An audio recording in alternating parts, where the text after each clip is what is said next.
café, des nénés et des tas de bonnes choses.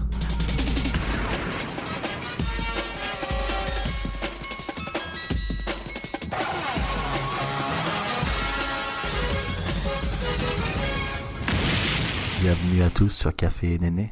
Bonjour, bonsoir et bienvenue dans le podcast. Aujourd'hui, tu écoutes la seconde partie d'un épisode qui s'intitule « Le cancer du col de l'utérus ». Si tu n'as pas écouté cette première partie, je t'encourage fortement à l'écouter. Cependant, si tu es plus intéressé par le traitement et l'aspect social, je te laisse avec l'épisode. La prescription de tous mes médicaments, de tous mes trucs et tout, et on me dit de m'inscrire pour mes séances de chimio. Et là, on me dit, on était début mars, on me dit j'ai pas de rendez-vous avant le 28 mars. Ah oui. Et donc 1 mois. Et là, je me dis, mais le cancer, il a le temps de me tuer. Et Ouais, moi, le temps de se propager. je savais pas, moi, que c'était long. Non, en 1 mois, on meurt pas. Enfin, non. Mais moi, je savais pas, donc je pleurais et tout. J'étais morte.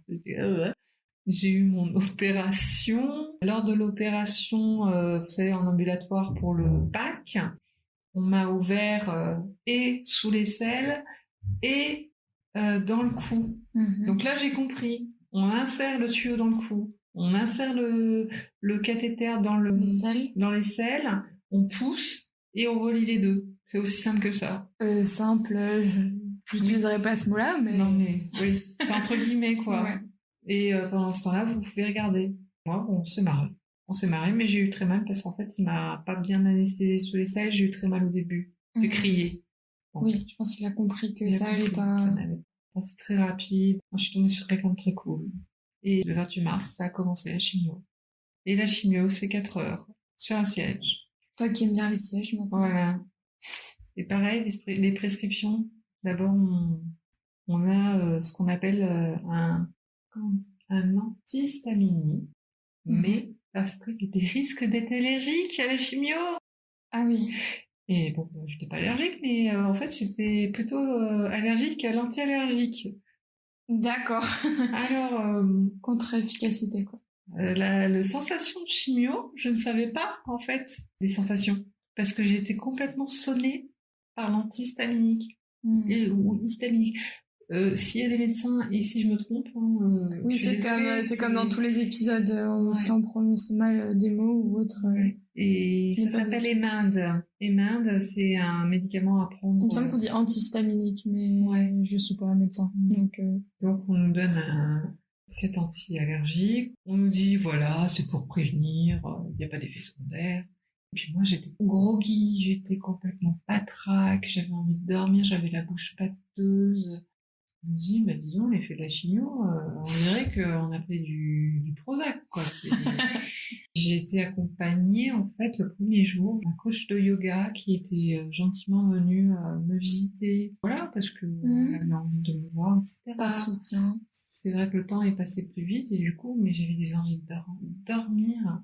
Mais je tenais.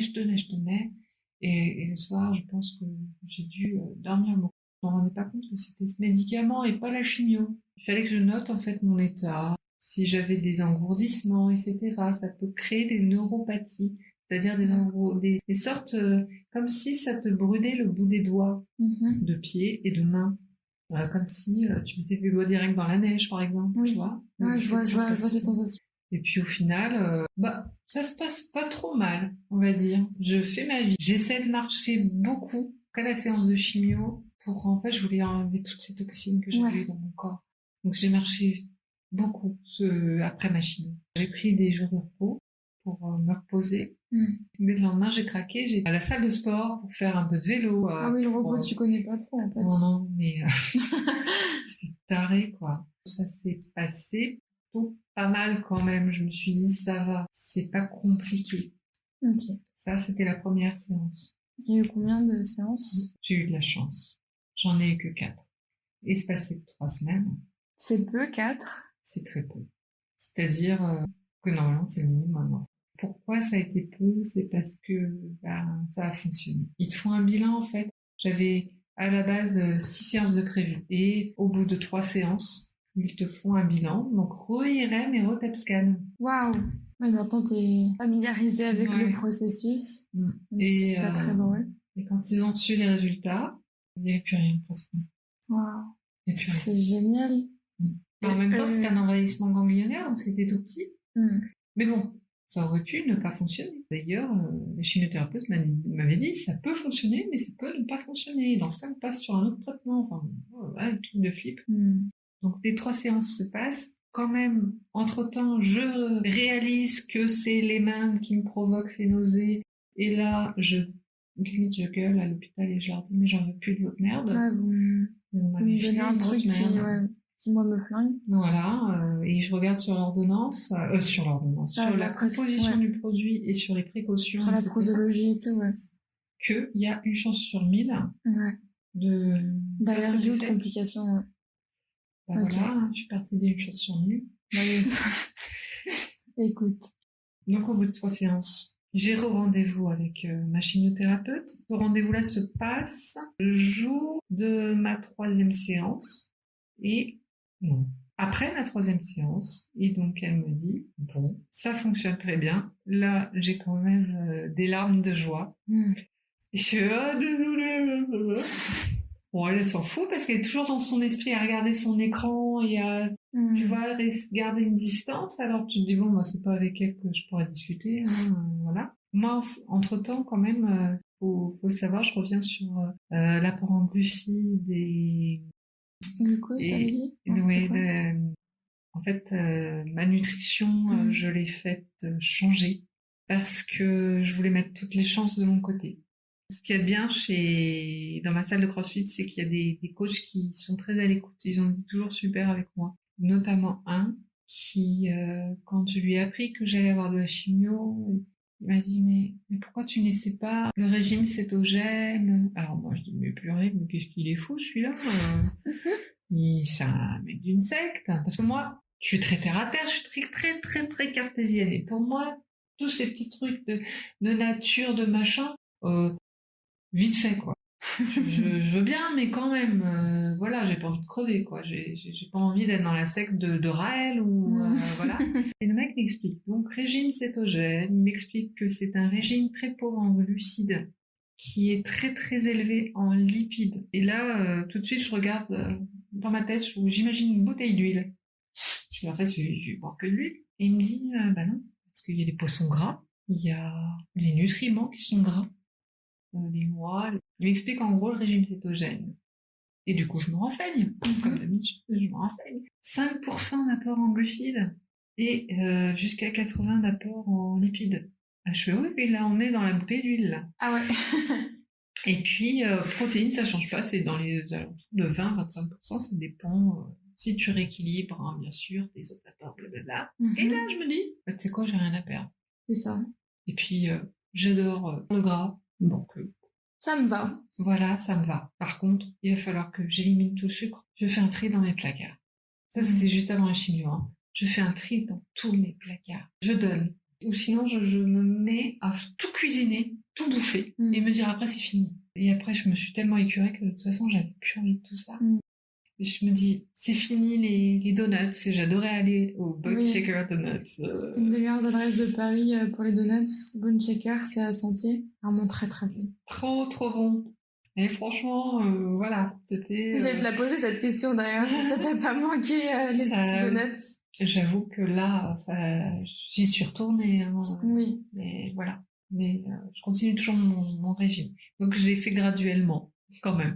J'ai supprimé les pâtes, le riz, les sucres, tout ce qui est... En fait, je regarde toujours les étiquettes maintenant, c'est incroyable. J'ai supprimé les céréales. Et voilà, maintenant, je mange beaucoup plus de légumes. Et c'est pas plus mal. Pas de pommes de terre, en fait, tous les féculents, faut les zapper aussi dans ce régime-là. Parce qu'en fait, on m'a expliqué que les cellules cancéreuses étaient nourries par le glucide. Et c'est véridique, puisque moi, je l'ai vu lors du TEP scan, quoi. C'est vrai. Oui, c'est vrai. Et là, j'ai fait, mais merde, il a raison. Donc, en fait... ça a du sens. Ça a du sens et c'est logique. Mais du coup, on croit toujours que si on mange pas ces glucides, on peut mourir. Parce que c'est notre carburant. Et au final, non. Le carburant principal de notre vie actuelle, c'est le glucide. Mais quand on regarde, les gens, les Inuits, ne se nourrissent pas de glucides, ils mangent pas de céréales, ils mangent pas tout ça. C'est vrai. Et ils mangent que de la viande, et de la viande grasse. Sinon, non, je me suis dit, mais merde, pourquoi pas, quoi. Je le fais, donc, ce régime, de semaine en semaine. En fait, je me sens bien. J'ai pas d'effet secondaire particulier de la chimio, à part mes cheveux, oui, je les ai perdus, et ça, je vais le raconter. Dans une des questions plus tard, mais... Ouais. Eh ben, on Oui. attendra la question. Et voilà, et la chimio, du coup, c'est encore mieux passé. Je me sentais légère, alors j'ai perdu du poids, tout ça. Parce que ça fait maigrir, forcément. Hein. C'est pas les lipides qui font grossir, c'est les glucides. Donc, voilà, CQFD, j'avais perdu 5 kilos à ce moment-là, lors de la visite du bilan. Et je lui en ai parlé à ma chimiothérapeute et je lui ai dit, vous savez, j'ai vachement diminué le sucre. Hein.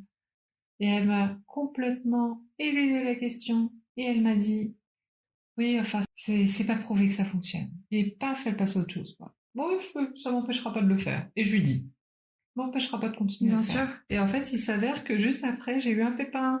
Et là, on n'a rien compris. C'est-à-dire qu'avant chaque chimiothérapie, on fait quand même une prise de sang pour voir si on va bien. C'est-à-dire qu'on prend le taux de globules blancs, le taux de globules rouges, il y a les leucocytes, les lymphocytes. Je passe les détails parce que c'est très long à expliquer. On regarde si les organes voisins vont bien, le taux de trucs dans le foie, enfin... Et là, on voit que mes globules blancs sont au plus bas. Ils sont à moins de 100 000. Ça va pas du tout. On peut pas faire de chimio. La 4e, on peut pas la faire. Puis je suis merde. Alors, les infirmières me disent, on reprogramme, vous inquiétez pas. Donc moi, après, c'est pas avec ma chimiothérapeute que je dois voir ça, c'est avec les infirmières qui me recalent le rendez-vous. Puis ça veut pas remonter. Il se passe, j'ai 2 semaines de retard entre mon rendez-vous prévu et la chimio qui s'est passée après. Je remonte à 102 000, on me dit, allez, on y va. Et donc, je suis à l'hôpital pour faire ma chimio et là, j'arrive. Et entre-temps, apparemment, il y avait une réunion avec tous les trucs. Et on me dit, mais qu'est-ce que vous faites là? Je dis, j'ai faire ma chimio. Ils me font, ah bah non, parce que vous passez en radiothérapie. Je suis pas au courant. Je suis, ah non, vous me faites la chimio là. Et moi, première fois de ma vie, je réclame. Tu la réclames. Et là, je me fâche. Et je me dis, mais je suis au courant de rien, qu'est-ce qui se passe? Ça va pas du tout. Je veux pas de la radiothérapie, parce que oui, je m'étais renseignée sur la radiothérapie, mais c'était pour moi une vacherie sans nom. Et là, on me dit, madame, ça a été discuté et validé par votre médecin. Je veux la voir. Je veux voir docteur. Je ne dirai pas son nom. Et là, elle était là ce jour-là au département de chimiothérapie. Et pour qu'elle a fait, calmez-vous, madame, calmez-vous. Elle a senti un petit peu l'énervement dans ton regard. Ouais. Et donc, elle m'assoit. Et elle me dit, vous vous rendez pas compte, c'est une énorme opportunité. Je dis, non, mais ça veut dire quoi, ça? C'est quoi ton opportunité? Ça veut dire quoi, ça? Je peux pas faire la chimio. Elle fait, mais vous avez plus rien. Comment voulez-vous que vous fassiez la chimio? Enfin, bon, là, de toute façon, vous allez la faire. Mais du style, en gros, je suis capricieuse, donc on m'autorise à faire une chimio. Et elle fait, mais après, vous allez en radiothérapie. Hein. Je fais, mais je refuse. Parce que pour moi, radiothérapie, c'était curithérapie puissance 1000. Et je voyais déjà mon corps en train de mourir, quoi. Et elle me dit, mais vous vous rendez pas compte, c'est une opportunité énorme. Elle me le répète. Et elle me dit qu'il y a des gens qui sont guéris grâce à la radiothérapie. Et puis je fais, mais comme si j'allais guérir. Et puis j'avais pas de cheveux sur la tête. Enfin, c'était une horreur à ce moment-là. Et elle me regarde. Je fais, vous croyez vraiment que j'allais guérir? Et je la regarde d'un ton, mais blasé. Enfin, voilà. Elle me fait, écoutez, moi, vous avez rendez-vous avec le radiothérapeute. Je vous donne la date et je suis vraiment désolée de ne pas vous avoir prévenu avant, mais bon, à cause des retards, tout ça, la réunion a été faite tardivement et finalement, on a décidé ça il y a 2-3 jours. Bon, je vais prendre rendez-vous et puis je vais voir si je dis oui. Oui, votre rendez-vous c'est tel jour. Bon, d'accord, je vais y aller. Et donc, je me dis, mais quelle chance en fait. Et elle m'explique. Elle me dit qu'en fait, c'est pour stériliser les parties qui ont été atteintes par les cellules cancéreuses, de sorte que toutes les mini cellules éventuellement qui resteraient dans le corps ne puissent pas s'étendre. Donc ça veut dire limiter ou empêcher les récidives. Voilà. Mais comme moi, je sais que mon cancer étant en stade très avancé et susclaviculaire, il fallait que j'ai des radiations du pelvis jusqu'en haut. Quoi? Oui. Ils peuvent pas faire zone, enfin zone séparée? Le problème, c'est que comme l'envahissement ganglionnaire a été jusqu'au thorax et l'abdomen, il a fallu irradier tout ça, en fait. Ah, si jamais on veut vraiment retirer tout ce qui a pu être touché. Le passage. C'est quand même une sacrée diagonale. Voilà. Sacrée partie. Donc on m'annonce ça. Bah, je dis, ok, écoute, on va devoir y passer, quoi. Donc tu fais tes 4 séances de chimio. 4 séances de chimio, Et après on me donne du repos quand même. Hein. Oui. Ça serait chouette. Et après on me dit, voilà, tu vas subir encore un truc comme ça, quoi. Tu repars en radiothérapie. Ouais. Et Voilà. là, tu me dis quoi? Et là, je me dis, je vais mourir, quoi. Enfin, mourir, pas du cancer. Mais c'est une bonne nouvelle quand même. C'est une bonne et une mauvaise nouvelle, en Ouais. fait. Là, dans ma tête, à ce moment-là, parce que je suis quelqu'un qui adore les trucs de parodie. Et dans ma tête, j'ai eu Marina Foïs dans la tête, quand elle était dans les Robins des Bois, qu'elle est à un casting.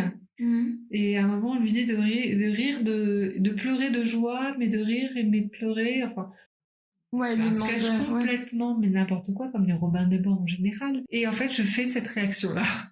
Et là, je rigole toute seule dans ma tête parce que je l'imagine sa tête. Et là, je me mets à rire et je me dis, mais c'est cool, c'est très cool.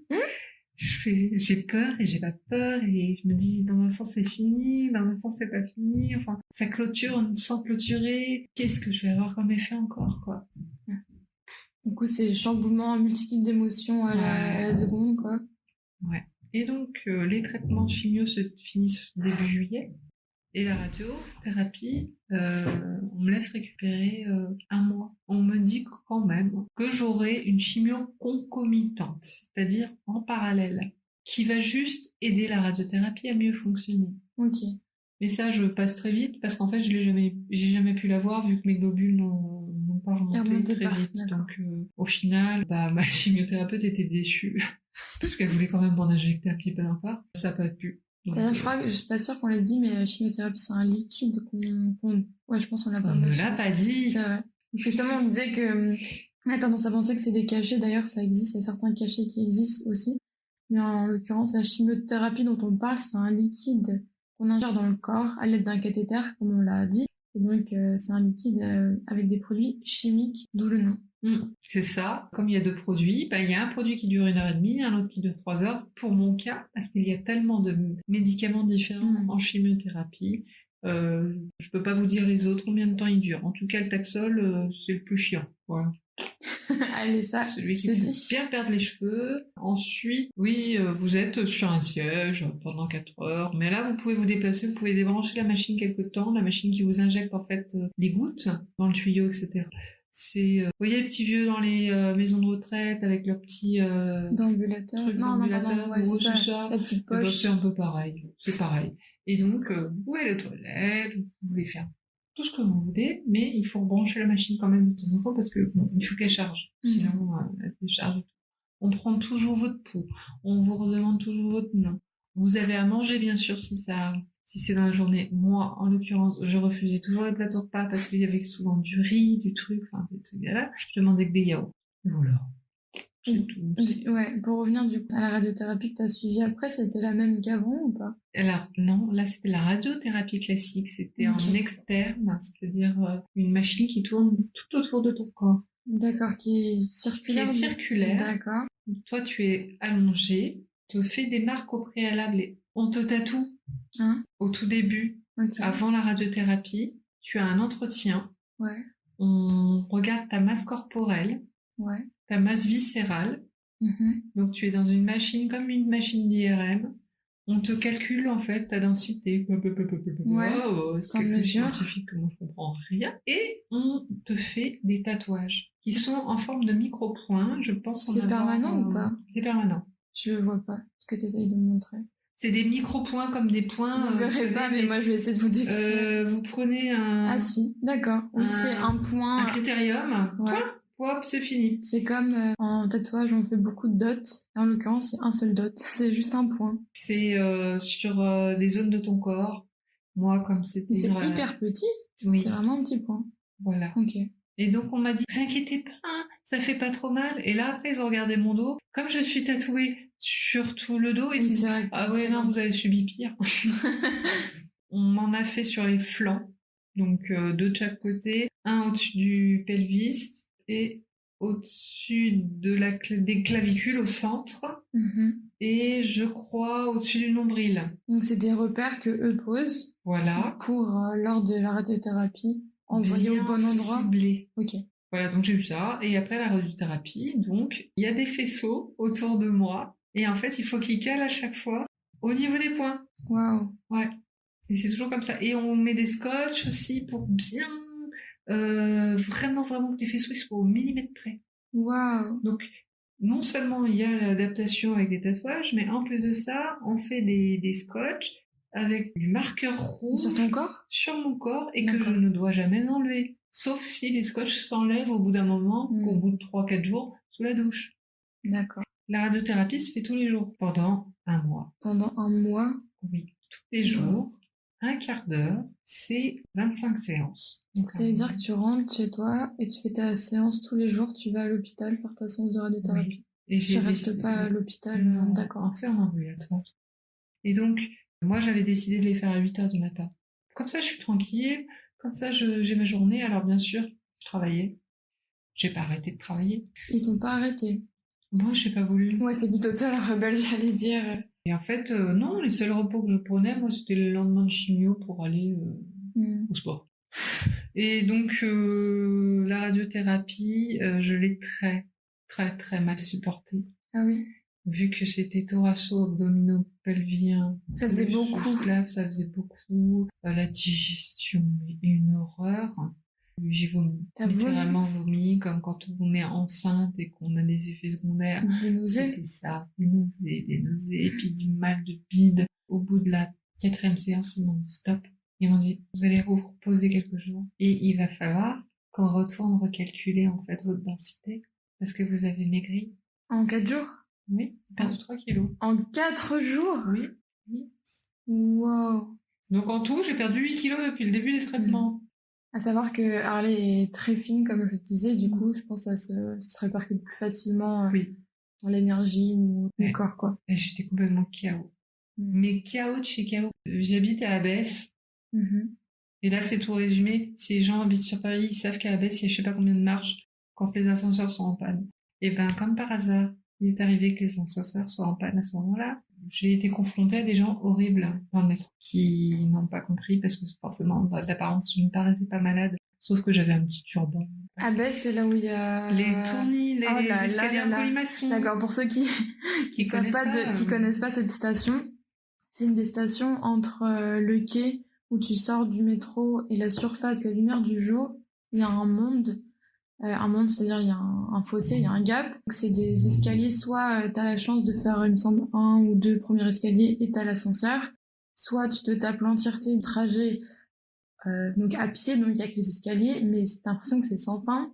Mais ils sont forts parce qu'ils ont quand même fait des peintures pendant les escaliers en colimaçon. Et du coup, t'es dans une espèce d'énergie où tu tournes sur toi-même. Et t'as envie de gerber quand t'es malade. Et en vrai, même si t'es pas malade, t'es pas non plus sereine en sortant du... Ouais. Ah, t'es pas bien. Non. T'es pas bien. Et puis après, tes escaliers en colimaçon, t'en as encore un dernier pour sortir vraiment de la station. Et je me souviens de me tenir à la barre du côté gauche des escaliers. Il y a une dame qui descendait ces escaliers-là. Les premiers, ceux qui sont droits, pas en colimaçon. Et moi, je la vois descendre et pas se bouger. Et moi, je me tenais, mais comme à ma vie, à cette rampe. Et elle me regarde et elle me dit c'est par la droite qu'on tient la rampe. Oh là là. Je l'ai regardée, je n'ai même pas su l'insulter, cette... Mais là, je me suis dit, mais l'être humain est ignoble quand même. Oh bah, certains le sont clairement. Et cette dame était âgée, hein. Cette dame avait peut-être plus de 60 ans, voire 70. Et là, je me suis dit, mais elle n'a pas vécu des choses dures dans la vie. Pourquoi elle agit comme ça, en fait? Je pense qu'elle a à aucun moment calculé, toi, le fait que tu puisses être malade ou quoi que ce soit, et qu'elle est restée dans les formules de politesse classiques qui est si tu prends la rampe, ça veut dire que tu es une rebelle et que tu défies l'autorité, et qu'en France, on se met toujours du côté de la droite pour laisser passer. C'est horrible. Hein. Ouais, c'est horrible. Ça veut dire qu'elle voit pas plus loin. Que le bout de son nez. Exactement. Et des conventions, etc. C'est ça. Et là... J'avais envie de lui déverser, mais toute ma haine. J'avais pas de force pour ça. Et je me rappelle que je me suis dit... Après, je suis montée et je me suis dit, au final, c'est parce que ça se voit pas, donc ça va. C'est vrai que si en vrai elle a pas capté, c'est quand même qu'elle a pas J'étais capté. dans le mal total. En fait, je me tenais à la rampe, mais vraiment mal, et je montais très très lentement. Donc, T'avais une démarche quand même qui Oh, laissait ouais. deviner que t'étais pas au top de ta forme. Non, c'est sûr. Ah ouais, non, là, Tu portais ta perruque à ce moment-là?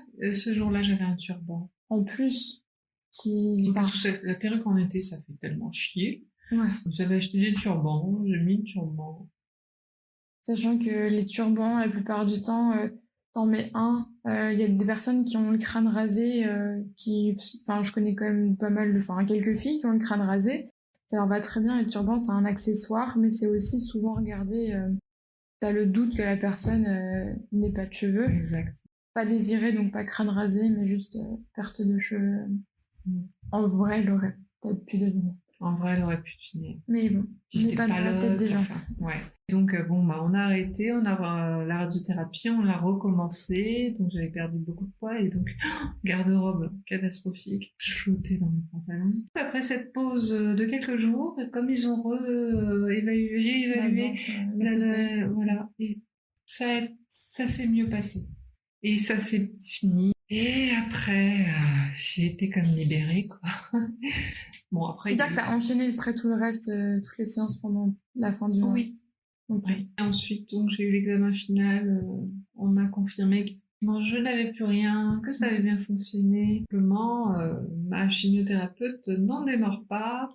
Elle a voulu me remettre encore un autre traitement, bien sûr, puisque c'est pas fini. Hein. Enfin, à l'heure actuelle, c'est pas fini. Hein. Mais c'est un traitement préventif, c'est-à-dire que c'est un anticorps qu'elle m'a proposé pour limiter au maximum les récidives.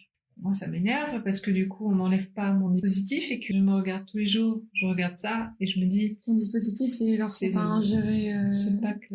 Ok. Le cathéter. C'est ça, lorsqu'on t'a mis le liquide durant la chimio, voilà. On t'a laissé. On me l'a laissé. Et on me le laisse toujours, on ne veut pas me l'enlever.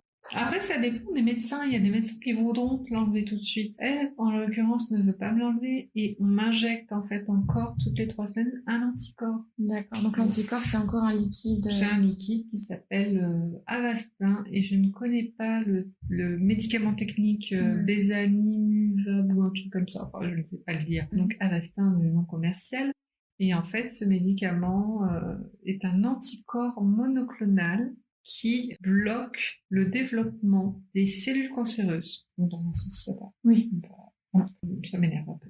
Donc, j'en suis à là. Donc là, actuellement, toutes les 3 semaines, tu vas faire cette injection. Cette injection-là. Qui dure pas très longtemps. Ok. En fait, c'est progressif. Au début, il y a une adaptation, donc ça met 1h30. La deuxième injection, c'est 1 heure. Et après, ça passe à 30 minutes. Et là, c'est 30 minutes. Ok. Est-ce que tu peux nous dire quelle part a été prise en charge par la Sécu ou ta mutuelle, si t'en as une, lors de ton traitement? C'est les frais que t'as dû moi payer de ta poche. Ouais. D'accord. Alors, déjà, quand on a une carte vitale, tout ça, tous ces médicaments chimio, à proprement parler, tout ça, on les avance même pas, on les paie même pas. Enfin, voilà. D'accord. C'est l'hôpital qui s'occupe de tout, on ne s'occupe de rien du tout. D'accord. Tout ce que l'hôpital te donne, tu n'as rien à avancer, rien du tout. Ça, c'est quand même génial et on a beaucoup de chance en France. Exactement. Enfin, c'est même pas de la chance, mais béni des dieux. Frais d'hospitalisation, moi, je n'ai rien avancé, rien du tout. Je n'ai rien payé, je n'ai rien à payer. Après, il y a eu une part mutuelle, une part sécurité sociale. Je ne saurais pas dire si y a d'autres personnes qui devraient payer, par exemple, le frais forfaitaire de 18 € par jour. C'est quoi ça? Lorsque tu résides et le lit. Moi, j'ai pas eu à payer. D'accord. Ça, tu penses que c'est ta mutuelle, par exemple? Oui. Mais, tu penses? Ouais. Mais je pense que tout forfait de base mutuelle l'inclut, je pense. Okay. Parce que moi, j'ai pas une mutuelle bien chère et une mutuelle d'entreprise tout à fait classique. Par contre, faut faire attention parce que c'est pas 100%. Hein. Il y a donc la base d'un remboursement de sécurité sociale, c'est quand même une part, comment on appelle ça? Tu sais, quand tu vas chez le médecin, tu payes 1 €. Oui. Ouais, c'est une espèce de... Enfin, je vois de quoi tu parles. Et bien ça, par contre, c'est toi qui le payes. Et pour donc les visites chez le généraliste, c'est 1 €, mais pour chaque prise de sang que tu fais, c'est 4 €. D'accord. Okay. Mais tu t'en rends pas compte tout de suite. Tu t'en rends compte que quand t'as ton décompte. Et là, ça c'est la mauvaise surprise, Parce que moi, toutes les prises de sang que je faisais pour mes chimios, Oui. parce que les Parce que dernières... c'était obligé de la faire, parce qu'on répète, du coup, si l'état physique, en l'occurrence le taux de globules blancs et de globules rouges et autres, sont pas satisfaisants, on te la fait pas, donc on est obligé de faire cette prise Voilà. de sang. Donc On ça est veut dire obligé de prise de refaire, sang à refaire, chaque fois. refaire. Ouais. Ouais. Et à chaque fois, donc, c'est 4 euros qui sont dans Ça un va petit compte vite. de la sécurité sociale. Et le jour où tu retournes chez ton médecin généraliste et que tu vois sur tes décomptes de remboursement qu'il y a moins 4 euros, moins 4 euros, moins 4 euros, moins 4 euros, tu te dis, mais il y a un problème. Qu'est-ce que c'est que ces 4 euros? Et ben, c'est les 4 euros qui t'ont mis en veille et qui te prélèvent aussi, qui te déduisent du remboursement que tu devais recevoir. Mais ils te les prélèvent quand? En fait, ils te le déduisent du remboursement que tu dois recevoir d'un médecin lors d'une consultation, par exemple. D'accord. Du coup, c'est là que tu t'en aperçois et là, tu te dis, ah ouais, la merde, parce que j'avais pas prévu ça, quoi. Je crois qu'il y a un seuil quand même, mais je ne connais pas le seuil. Je crois que c'est 40 ou 50 euros par an qu'on a le droit de vous retirer en toute légalité. Après, on n'a plus le droit. Après, normalement, ils doivent quand même, c'est plafonné. C'est-à-dire que eux, ils ne peuvent pas t'enlever trop, quoi. Parce que sinon, t'es ruiné. Mais voilà, il y a quand même ça. C'est quand même une somme. Pour la perruque, ce que je disais tout à l'heure, maintenant ça va, c'est à hauteur de 250 euros. Par contre, la perruque coûte 1000 balles. Faites pas ça sert à rien, les perruques avec des vrais cheveux. Vraiment, il y a des très belles perruques. Maintenant, on a la chance d'avoir de très belles perruques synthétiques ou des perruques avec des cheveux naturels moins chers qu'avant. Mais c'est vrai que tout ce qui va être perruque synthétique, ça n'a rien à voir avec les vieux fils brillants qu'on cramait à 10 km. Il y a de l'entretien, mais honnêtement, moi, Mixa bébé, et c'était parti. Perruques, ça s'entretient très facilement, les perruques synthétiques. Il y a toutes les instructions, je peux pas définir. C'est différent pour chaque type de perruque. Donc ça, j'en parlerai pas pour pas... Après, il y a, comme disait Harley, sur tout ce qui est YouTube ou autre, franchement, vous avez de quoi faire. Il y a toutes les explications. Moi, ce que je dirais juste, c'est que la perruque, je m'en suis pas servi longtemps. Parce que j'ai assumé très vite le fait de ne plus avoir de cheveux. Je me suis rasée toute seule. J'ai rigolé. Enfin, j'ai pas trouvé ça choquant. Non. Moi, je trouve que c'est beau le crâne rasé d'une femme. Je précise parce qu'il y a plus d'hommes qui ont le crâne rasé. Et que je trouve ça cool qu'il y ait de plus en plus de personnes qui le fassent en se disant j'aime bien cette coupe. Et du coup, je le fais parce que j'aime ça. Et qu'on arrête d'associer la femme aux cheveux longs, aux cheveux tout court. Nombre de garçons que j'ai entendu dire une femme ça doit avoir des cheveux longs entre guillemets, franchement, ou te coupe pas les cheveux ou des trucs comme ça, tu perds toute ta féminité. Exactement, en cette fait, phrase j'ai pour lui. Mais oui. Et franchement c'est assez affligeant d'entendre ce genre de commentaires. Du coup, pour résumer ça, je trouve ça assez beau que tu aies décidé de l'assumer assez rapidement. Je trouve ça chouette qu'il y ait de plus en plus de femmes qui le fassent, et même j'encourage d'autres femmes, si elles ont envie, de le faire et d'ignorer le regard des autres sur le fait de ne pas être assez féminine ou autre. En fait, juste pour vous dire, on s'en fout un peu royalement. Mais voilà. Et après, c'est vrai qu'on a toujours peur de se dire je vais être moche, je cheveux rasés, on sait pas. Moi aussi, je me disais merde, qu'est-ce que je vais être les cheveux courts? Ah, mais qu'est-ce que ça va être? Mais j'avais pas le choix, alors du coup, je l'ai fait. Parce que quand on perd ses cheveux, on les perd par poignée. Mais pas partout, c'est pas égal. Là, on se dit, qu'est-ce que je fais? Je vais aller chez le coiffeur, je vais payer 40 balles pour me faire une coupe, puis une semaine plus tard, ça va encore tomber. Non, raser, on s'en fout, quoi. Mais vraiment, hein, on s'en fout, hein. Ouais. Honnêtement, faut pas ressembler à un canari déplumé, hein. Rasez-vous, quoi. Enfin... Je me rappelle une fois, on s'est vu, quand c'était la pendaison de crémaillère, quand t'avais du rose sur les yeux, si je dis pas de bêtises. Non, un truc comme ça. T'as mis du rose sur tes yeux. Et je me disais, c'est con, mais genre, du coup, ton rose, il est encore plus mis en avant. Enfin, je le trouvais sublimé, parce que du coup, t'avais les cheveux hyper courts. T'es en mode, comme quand tu mets une belle paire de boucles d'oreilles. J'ai l'impression que ton maquillage, ça habillait élégamment ton visage. J'étais en mode, ah ouais, grave bonne idée, le rose comme ça. Tuto YouTube. Voilà. Écoutez, rentabiliser le temps. Je peux donner plein de tips comme ça. Maintenant, je me maquille. C'est vrai que j'ai appris à me maquiller grâce à ça, parce que je me suis dit, il faut bien que j'attire l'attention autrement. C'est vrai. Et du coup, le maquillage, ça a été pour moi la révélation. Moi, je me maquillais pas trop. Je me maquillais mal. Des techniques de merde. Enfin, vraiment, c'était pas la joie. Ma meilleure amie, c'est une fashion star. Et moi, je suis l'inverse d'elle. Je crois que c'est grâce à elle aussi que j'ai découvert le maquillage, en fait. J'ai redécouvert le maquillage. Et du coup, maintenant, je suis comme elle et on s'envoie plein de trucs tout le temps. Regarde ce make-up. Oh, mais, ah non, mais ça.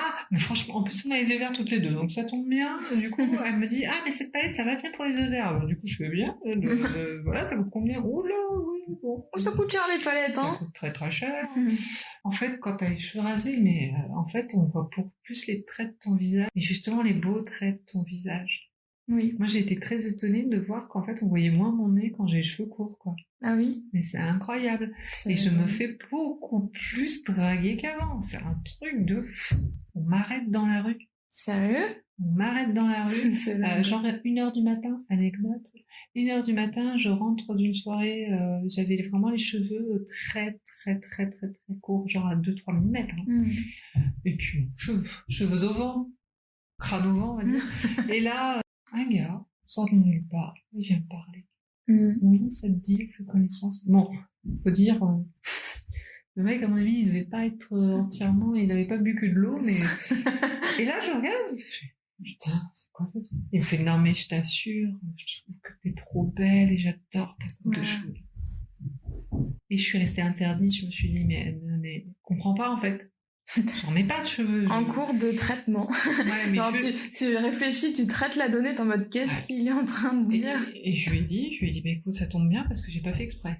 Et il me fait quoi? Je lui ai dit, ah, t'es honnête avec moi, je vais être honnête avec toi. Parce que j'avais envie de lui dire, en fait, j'avais envie de le remercier justement parce qu'il l'avait pas vu. Et donc, je lui ai dit, écoute, c'est le chimio qui m'a fait ça. Et vraiment, je te remercie. Parce que t'as pas vu. Ah, tu me donnes des frissons. Et là, le mec, il me dit, oh, franchement, mais c'est génial, t'es courageuse et tout, garde cette force et tout. Et en fait, on se dit juste au revoir et basta. C'est les petites rencontres qui font plaisir. Ouais. Et voilà, et t'es là, tu te dis, ouais, et c'est pas le premier, et c'est pas le dernier qui m'a fait ça. Hein. Une autre fois dans un bar pour l'anniversaire de Solène. Pareil, j'avais les cheveux très courts. Et un mec du bar, il m'a regardé, il fait, j'adore ton style. Franchement, ça te va tellement bien. Et je regarde, je me suis dit, qu'est-ce qu'ils ont, ceux-là, là Il fait, tiens, je t'offre un verre et tout. Et moi, je bois pas d'alcool. Enfin, je buvais pas d'alcool pendant mes traitements. Parce que faut pas. On est beaucoup plus fatigués, donc ça nous rend complètement patraque. Et je lui dis, je veux bien un Perrier. La réaction. Et le mec, il fait, qu'est-ce qui t'arrive? Faut boire, là, c'est en soirée. Je fais, mais moi, j'ai des traitements, je peux pas boire. Et là, il me regarde. Et là, il comprend. Et je fais, t'inquiète, hein, t'as pas dit de conneries. Hein, moi, j'étais contente de ce que tu m'as dit. Bah oui. Mais du coup, il m'a dit, félicitations. Les gens ont peur de faire des faux pas. Ouais. Mais moi, ça me dérange pas. Moi, je trouve ça mignon, quoi. Ouais, c'est sûr. Moi, j'accepte leur réaction. Hein. Même les réactions de gens qui ont peur, j'accepte parce que chacun son caractère, en fait. C'est vrai. Chacun réagit différemment aussi. Et voilà. Moi aussi, je dois m'adapter aux autres. Hein. Chacun doit s'adapter, en fait. Le monde ne tourne pas autour de moi. Tout le monde a ses problèmes, ses trucs. Ça se trouve, lui, sa mère était morte et ça l'a choqué et que du coup, maintenant, de voir quelqu'un de malade, il a eu peur. Oui. Tu peux jamais savoir ce qui se passe dans la tête des gens, de toute façon. Et voilà, des expériences trop marrantes. Et du coup, je vais te poser la dernière question parce que on a fait un peu un record au niveau du temps d'enregistrement et j'ai peur que ceux qui écoutent soient déjà en train de dormir à cette heure-ci. Non, en vrai, c'est l'avant-dernière question. Pour toi, qu'est-ce qui a été le plus dur moralement et physiquement durant tout ce que tu viens de nous raconter? Alors, moralement, ce qui a été le plus dur, j'en sais rien. Je saurais pas te dire parce que finalement, ça a été très facile. Je pense que maintenant, je vis le plus dur. Là? La reconstruction. D'accord. Le fait de tout remettre en question et de me dire, c'est quand même une année que j'ai perdue dans ma vie. C'est une année que j'ai pas profité. J'ai profité de certains moments, mais c'est pas comme quand tu pars en vacances, etc. Là, j'ai pas eu de vacances, hein, concrètement, non. Le plus dur est maintenant. Le plus dur est de se dire, mon avenir maintenant se joue comment? Voilà. Ça, c'est le plus dur. Et physiquement, je l'ai déjà expliqué, c'était... La perte de poids, les cheveux... Le cheveu, ça va. Parce que j'ai kiffé, en fait. Au final, ça a été... Ouais. Pas quelque chose qui t'a plus dérangé que ça. Mais la perte de poids, devoir réadapter ma garde-robe, devoir douter de ce que je devais mettre. CrossFit, ça me manque. Et en fait, voilà, ce qui m'a fait le plus chier, c'est que j'avais des objectifs et que j'ai pas pu les atteindre l'année dernière. t'as dû mettre sur pause, quoi. Ouais. Mes objectifs sportifs ont été diminués. Maintenant, par contre, comme j'ai envie de profiter, bah, du coup, j'ai pris plus de temps pour d'autres choses. Et du coup, ça m'a amené vers d'autres horizons, on va dire. Et voilà, c'est différent.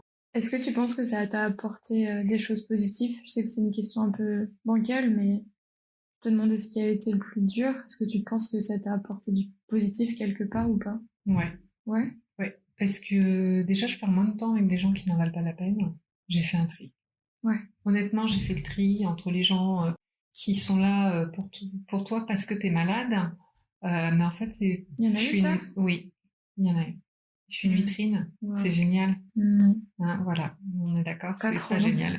Entre ceux qui te croient pas aussi, des gens qui m'ont pas vu depuis longtemps et qui... Enfin, des gens, une personne qui n'a pas cru. C'est-à-dire que quand Qui pensait que je m'y tenais, en fait, quand je lui ai annoncé que j'avais un cancer. Oui, c'est vrai que c'est hyper grave de mentir sur ce genre de sujet. Très très grave, et puis surtout, c'est bien mal me connaître parce que je suis pas du genre à mentir. Déjà d'une, quand je mens, ça se voit.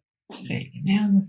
Enfin... En plus, t'es quelqu'un d'assez direct, même si je suis pas la personne qui te connaît le mieux. Genre, c'est assez facile de voir que c'est pas rentre dedans le mot, mais c'est que t'es franche, quoi. Genre, tu t'arrives facilement à lire sur ton visage, j'ai l'impression que, genre, quand t'es heureuse, genre, j'arrive à le voir directement. Mais genre, ça te fait chier, bah, je vais le savoir, tu vois, parce que tu vas être là en mode, putain, ça fait chier. Et pareil pour ma maladie, en fait, je voulais embêter personne, j'avais dit à personne, etc. Et quand j'ai commencé à me confier, et sur les réseaux, j'ai commencé à en parler, mais à demi-mot. Bah oui, effectivement, ça a fait chier certaines personnes. Ouais, on parle trop, ou machin. Ou... Ils ont dit quoi? T'essayes d'attirer l'attention, des trucs comme ça? Dans la vie, j'ai pas que ça à foutre, en fait. Oui, je pense. Voilà. Et peut-être aussi mon objectif était peut-être d'attirer l'attention sur la maladie et non sur moi. Peut-être de démocratiser la parole sur la maladie et pas sur moi. Enfin, pour dire tellement de choses. Au final, ces gens-là, je les ai basés. Il y en a que j'ai bloqués, il y en a, je leur ai dit carrément d'aller se faire foutre. Mais vraiment, hein. Écoute, c'est un très bon conseil aux auditeurs. Franchement. C'est vulgaire, mais au final, je te dis, ces gens-là ne valent même pas la peine que je les regarde et que je perde mon temps à parler d'eux. Il y a eu aussi, au point de vue de la famille, ça a été difficile. J'ai les parents séparés, mais j'ai eu donc mon père qui avait perdu sa femme 2 ans auparavant d'un cancer généralisé. Elle avait à l'origine un cancer de la hanche, mais quand ils l'ont su, il était déjà généralisé, il était déjà métastasé au poumon, au ganglion.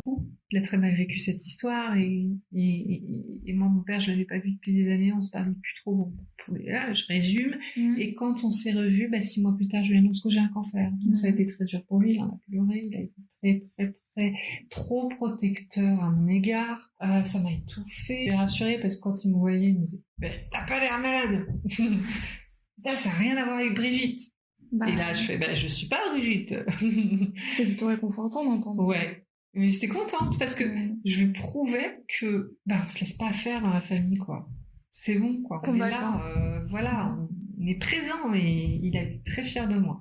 Ma mère, par contre, plus discrète. Et ma mère, je bosse avec elle dans la même boîte. Je suis pas non plus collée à son bureau, mais voilà, on se voit tous les jours. Et c'est vrai qu'elle aussi, elle a perdu une amie qui a un cancer, je ne sais pas d'où, par contre, mais bon, elle est morte très très difficilement, elle avait une tumeur même à l'œil, horrible. Et ma mère a vu tout ça, et quand elle a su pour moi, elle m'a dit, en phrase choc, tu sais, je m'attends. Waouh, c'est pas la réaction à laquelle je m'attendais. Mais sans me regarder, alors du coup, je la regardais, je lui dis, non mais, tu crois vraiment comme moi, ça va arriver? Elle fait, non, moi ça m'arrivera pas. Je lui dis, je te le dis. Bon, même si je doute, moi aussi, j'ai pas le droit de faire douter les gens. C'est ça. Bim. Et voilà, en résumé, c'est ça. Et il y a aussi overprotection de certaines personnes aussi. Trop à me prendre comme si j'étais une petite porcelaine qui allait se briser. Non, je ne suis pas une porcelaine qui va se briser. Et d'ailleurs, preuve en est, voilà, même avec tous ces traitements-là, je suis là. Mais ça va. Et je m'adapte à tous les caractères. Il y en a... Solène, cool aux soies, c'est bien, ça va se passer super. Moi, je le sens bien. Solène, c'est ma meilleure amie pour ceux qui savent pas. Toujours positive. Tu vois, ce genre de personnes, il y en avait beaucoup aussi qui ont réagi. Comme avant que je sois malade, ils ont été pareils. Ça, c'est génial. Je pense que c'est le comportement le plus sain d'ailleurs pour la personne en face. C'est C'est-à-dire que t'es pas traité Voilà. différemment. tenir en compte quand même que bon, bah voilà. Oui, bien ce sûr. jour-là, on va être trop fatigué. Ouais, bah, c'est pas grave, on verra demain. Mais Oui. tu vois, avoir des projets, des trucs Mm. de ouf, quoi. Et en disant, de toute façon, oui, ça va aller. Je m'en fais pas. Moi, je le sens, ça va bien se passer. Ça te donne encore plus envie de te battre. Enfin, de te battre. Bien sûr. Quand Voilà. tu vois des gens aussi, je sais pas, motivants autour de toi et qui veulent ton bien-être, ils sont clairement bienveillants. Ça fait du bien, je trouve. Ouais. Mais il faut jongler avec tous les caractères, comme je disais. Et ça marche. Après, vraiment, la proportion de gens qui t'ont aidé et la proportion de gens qui t'aident pas, franchement, c'est 2% avec qui ça s'est mal passé, au final. Donc c'est pas grand-chose. Non, mais c'est des détails qui, sur le moment, te font chier quand même. Mais après, tu te dis, hey, j'ai pas que ça à faire, hein, le chrono, il tourne. En fait, sur le moment, ça te touche quand même, ça t'atteint, et après, Et tu passes la au-dessus. seconde d'après, tu passes au-dessus parce que tu te dis, j'ai pas que ça à foutre. Voilà. Et c'est fini, voilà, on passe à autre chose. Et tu te dis, il y a tellement d'autres choses dans la vie, quoi. Il y a des choses pires que ça. C'est long, quoi. C'est vrai. C'est là où si on se rend compte que le temps, peut-être le seul truc que tu peux pas permettre de gâcher. Tu peux gâcher plein de choses dans ta vie. Tu peux jeter des thunes par-dessus toi. C'est pas ça l'expression. Enfin, tu peux te permettre de par-dessus la tête.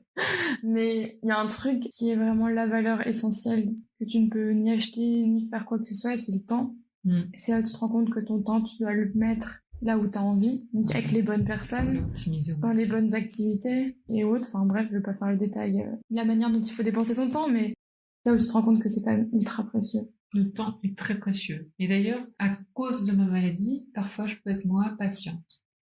Si par exemple quelqu'un est en retard, moi ça m'arrive aussi d'être en retard, je l'avoue, c'est vrai qu'en ce moment j'ai un peu de mal à l'heure. Mais quand c'est des retards vraiment très longs, là je me dis, j'ai gâché ça de temps de ma vie et je fais remarquer à cette personne, je lui dis, tu te rends compte qu'on aurait pu profiter de un peu plus de temps ensemble, c'est dommage. On peut le dire, hein, de toute façon, ça, dit dans les formes ou autres, c'est juste du factuel. J'ai attendu 30 minutes, j'aurais préféré passer ce temps avec toi et pas toute seule sur le banc. Oui.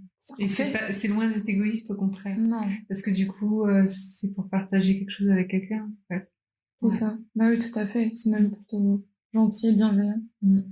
Et du coup, pour finir, est-ce que tu aurais par hasard une citation, un livre ou n'importe quoi qui, toi, t'a aidé ou que tu veux partager avec ceux qui écoutent? Une citation que je veux partager ou un livre? Un livre qui t'a aidé ou juste un mot de fin, si tu veux faire passer un mot de fin. Mais ouvrez les yeux autour de vous, en fait.